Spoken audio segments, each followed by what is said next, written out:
Bienvenue à tous dans cette nouvelle vidéo. Aujourd'hui, nous allons parler du monitoring. Plus spécialement, nous allons faire l'étude de la mise en place d'un serveur de monitoring appelé Cacti. Et sans plus tarder, nous allons voir le sommaire. Nous allons configurer, définir notre serveur Cacti, les conditions préalables pour sa mise en route, l'installation d'un serveur NTP, l'installation d'un serveur web, la configuration d'une base de données et l'installation proprement dite de Cacti, sa configuration pour notre serveur web, la configuration des pare-feux, l'accès à l'interface web et ensuite une conclusion. Et là, nous allons définir Cacti étant un outil de surveillance et de graphique de réseau open source basé sur le web, comme une application frontale pour l'outil d'enregistrement de données open source et standard de l'industrie RR des tools. Cacti aussi peut permettre à l'utilisateur de sonder les services à l'intervalle prédéterminé et de représenter graphiquement les données résultantes. Du coup, on peut aussi en déduire qu'en général, il est utilisé pour représenter graphiquement les données chronologiques de mesures telles que la charge du CPU, l'utilisation de la bande passante du réseau. Et aussi, on peut chercher aussi à connaître comment surveiller le trafic réseau en interrogeant un commutateur via le protocole SNMP, ou plus précisément, pour suivre le protocole SNMP, on va interroger l'interface d'un routeur. Et là, nous allons passer aux conditions préalables. Pour installer Cacti, il va falloir avoir un serveur CentOS 8 avec 2 Go de RAM au minimum et un mot de passe attribué au super utilisateur. Et ensuite, nous allons maintenant voir notre architecture qui est là. Cacti fonctionne comment? Nous avons ici notre serveur qui est là. Et là, qu'est-ce qui se passe? Lui, comme il fait une collecte de données régulière avec le RR des tools entre à travers le net SNMP. Et qu'est-ce qui se passe? Le RR tool renvoie des informations à partir des commandes exécutées par Cacti, à partir des commandes exécutées. Il renvoie des résultats, le Cacti renvoie des résultats au RR de tous. Mais dans un premier temps, qu'est-ce qui se passe? L'utilisateur peut visualiser les informations sur les appareils. Et là, il y a un échange entre l'utilisateur et Cacti. L'utilisateur lui envoie et visualise des informations et Cacti retourne les graphes pour l'utilisateur et une interface graphique pour l'utilisateur.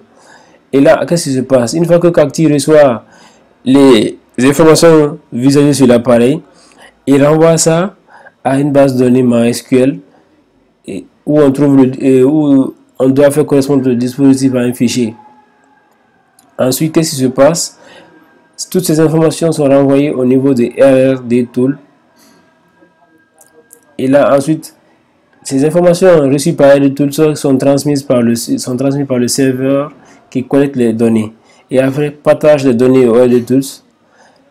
Ensuite, nous allons maintenant voir passer à la configuration et parler de notre serveur NTP. Le serveur NTP, c'est tout simplement un serveur de temps qui permet de synchroniser l'horloge d'un système avec un serveur de temps internet distant ou d'autres sources telles que les GPS ou radio. Maintenant, pour pouvoir mettre en place ce serveur de temps, nous devons d'abord télécharger son package d'abord, puis le configurer. Et là, nous allons nous retrouver nous allons partir au niveau de notre serveur pour pouvoir mettre en place le serveur de temps. Et là, nous allons venir ici nous connecter. Nous allons faire new install Chromie.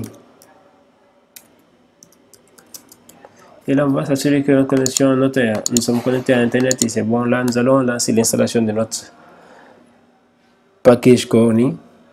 et on dit qu'il n'y a rien à faire, donc c'est déjà installé. Donc dans un premier temps, avant de continuer, il y a des packages aussi qu'on doit télécharger ici. Tous ces packages sont téléchargés, donc nous allons seulement faire copier. Nous allons seulement copier et coller. Et là, nous allons patienter que le téléchargement s'effectue. Voilà, il y a des packages où on dit que c'est déjà installé, Voilà. Voilà.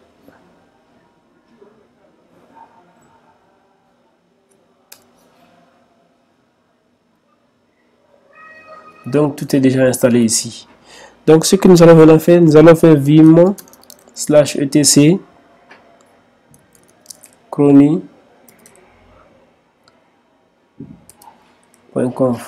Et là nous allons numéroter les lignes. Maintenant ici, à la ligne 3, à cette ligne, nous allons commenter. Ici, nous allons maintenant serveur root. Nous allons mettre la région dans laquelle nous nous trouvons. Et là, ici, nous allons tout simplement venir là.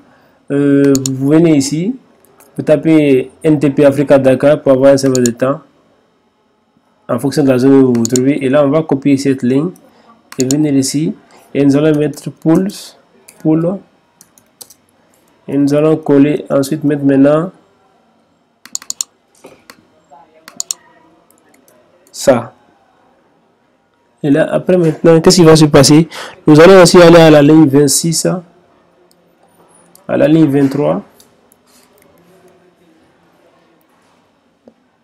Ici, nous allons mettre le masque et mettre notre adresse réseau. Ici, nous allons décommenter cette ligne. Et ensuite, on enregistre et on quitte. Et là, nous allons redémarrer maintenant notre serveur Crony. On fait maintenant ici enable now crony.d.service. Et là, on voit que c'est bon. Et là, maintenant, on peut faire firewall cmd add service ntp permanent. Ensuite, nous allons maintenant lui demander de recharger. Et maintenant, si on fait ici, Crony,